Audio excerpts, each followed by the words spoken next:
Welcome to Garage Gym Athlete Ask Me Anything. It's pretty simple. I'll be answering questions from the thousands of athletes that follow our daily programming.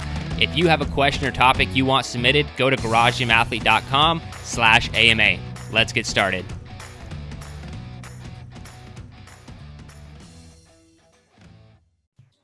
All right, ladies and gentlemen, welcome to the Garage Gym Athlete Podcast. Jerred Moon here with Joe Courtney. What's up, Joe? Hi. What's funny, so I don't actually know when this is going to be published. And you're actually kind of responsible for that, so you can pick whenever you want it to be published. But Joe doesn't have a beard anymore, and this might be almost perfect timing. Might be old news because in the main, like the longer weekly podcast, I'm definitely going to mention it, and that one has to be published when it has to be published. But you won't see it. I think this will only be a week behind. This will be when people see it, at least. So if you are listening, Joe, I guess you got a haircut too. I don't even remember your hair. All I ever looked at was your beard. It was, I got a big haircut came before the beard. That was more important. Yeah, so he's clean shaven. Took about very well groomed finally. 10 years off of your appearance there. It really felt like it as I was doing it. It was ridiculous. Well, welcome back to normal Joe. Relatively so. Relative. Well, that means good things are coming, right? So very much so. Awesome. So that's for the GGA podcast. Yeah, sorry. That's for the Monday episodes. Jumping ahead here. We'll get into the question. I kind of mentioned this on a podcast already, but I wanted to talk about it more EO3 specific and not just research. So in I'll read Victor's question first. So this is Victor, and the question is, I get that deload weeks are important to training.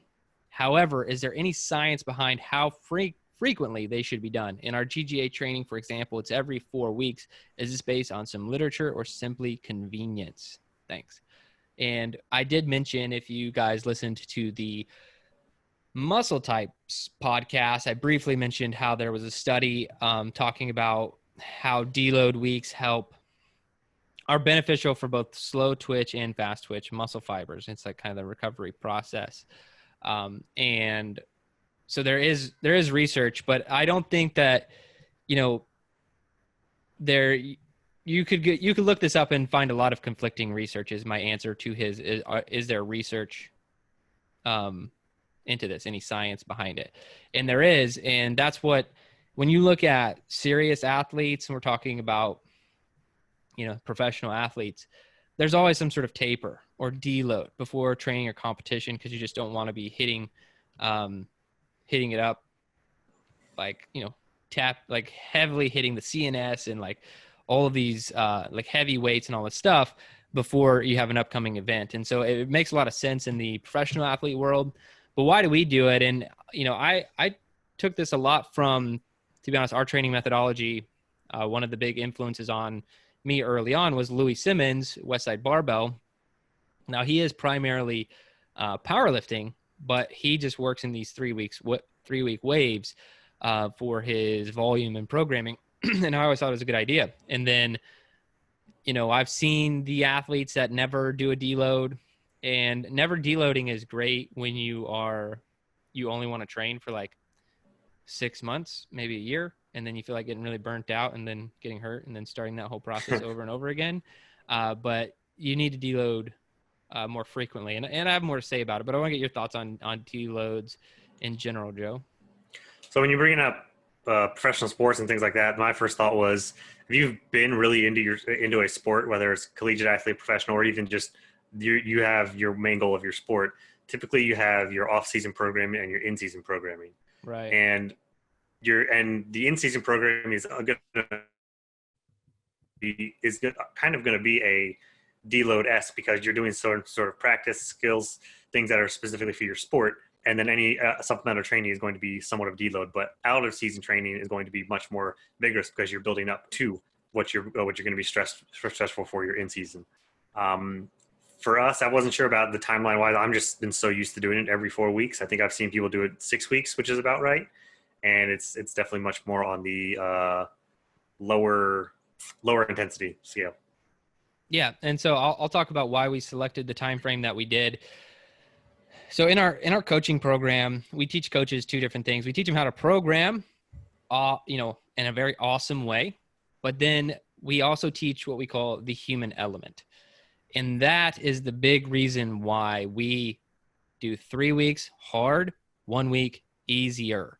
And if you've been around GGA for a while, you know that deload weeks are not always like a walk in the park. Sometimes it's just different and challenging in a different way. And I'm taking all of that into account when we program these things.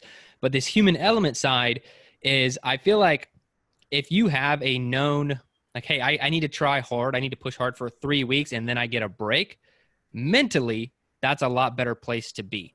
And so that's why a big reason we've selected it. Yeah, I did have some influence on from different coaches that set it up the similar way. And these coaches were seeing results at really high level. And I'm like, why not mimic what the best are doing, the best in the world are doing? But at the same time, the reason I like it where it is, because we could go 5 weeks on, 1 week off. We could do, and it wouldn't change it, to be honest. Like he mentions, like, is it just for convenience? Like, there's nothing convenient about programming a deload week. You know, I mean, it doesn't help us at all. It's all programming, right? Like we have to program every week of the year, no matter what.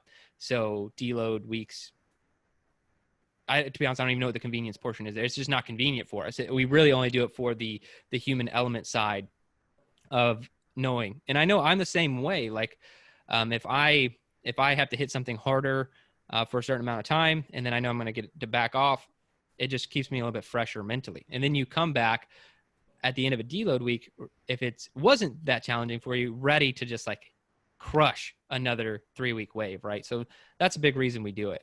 Now getting into like how we actually do it and why we have structured the deload weeks the way we've structured them. Now, you would have had to watch one of our Garage Gym Athlete webinars. I don't know, this is like 2 or 3 ago when I talked about body geometry and how that fits in. So body geometry for us, and you could Google body geometry into 3 Fitness and read an entire article about our body geometry thing. But we're really trying to make sure that all planes of movement are hit in our programming, all the different muscle contractions, all the different energy systems. We're just thinking about a lot of different things when we program specifically in body geometry. Body geometry is our most complex programming because there's so many things that we're trying to balance.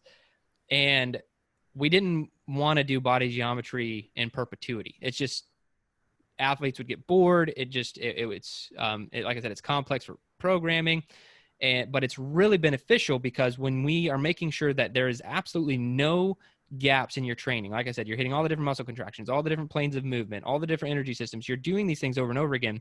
We're really balancing you out. And the goal of our body geometry system is to keep athletes healthy, safe, and optimal. That's the entire theory behind body geometry. So we're doing a body geometry cycle, our week, every 4th week. And so those they're not throwaway weeks is the big thing I want all the Garage Gym athletes to know. Like some people's deload weeks are, and we used to do this, like, to be honest, you know, we would program, but everything would just get cut to 50% volume or 50% intensity. And we would do that. We'd either do a volume deload or we do an intensity deload on that 4th week.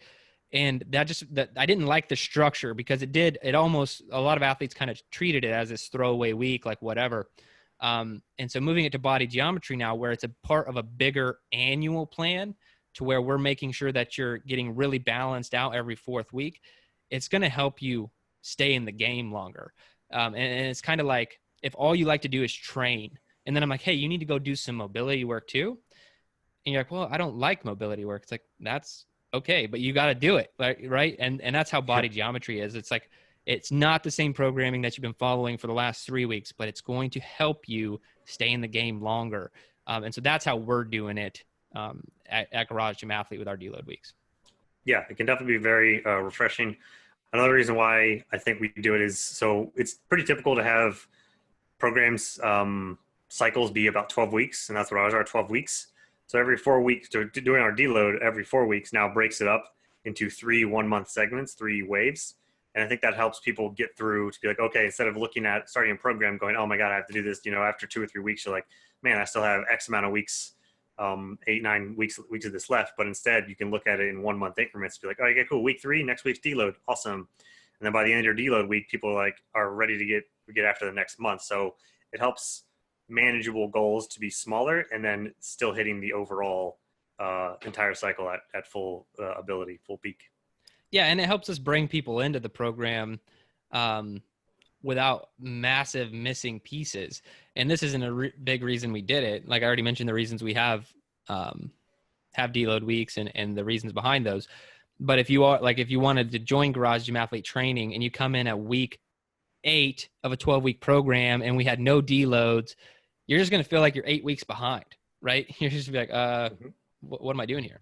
But you can really jump in almost at any point and know that there's a reset coming for every athlete, and it's okay. It's okay to jump in whenever you want to jump in. Yep. All right, Victor, that's why we do deload weeks. Hopefully that answered your question. It's way a little bit less science. Like there are studies on it for sure. You could pull those up if you're interested in any of the NSCA literature for like CSCS or TSAC-F. You can check those things out. I mean, there are a lot of science behind it and just research on people who've done it.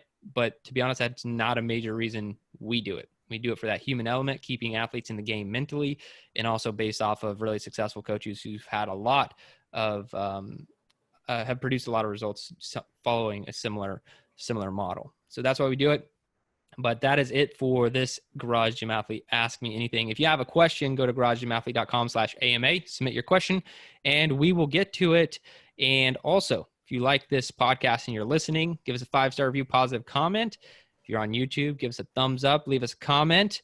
Make sure you subscribe to the channel where you can see Joe's shaven face. Brand new. It's like a brand new person in here. It's gotta switch it up. But that's it. Thanks for watching or listening.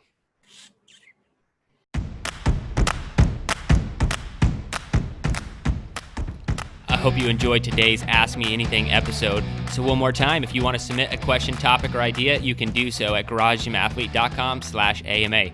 And hey, while you're there, if you haven't already, sign up for Garage Gym Athlete membership. We are the best community and programming on the internet. I dare you to try and prove me wrong.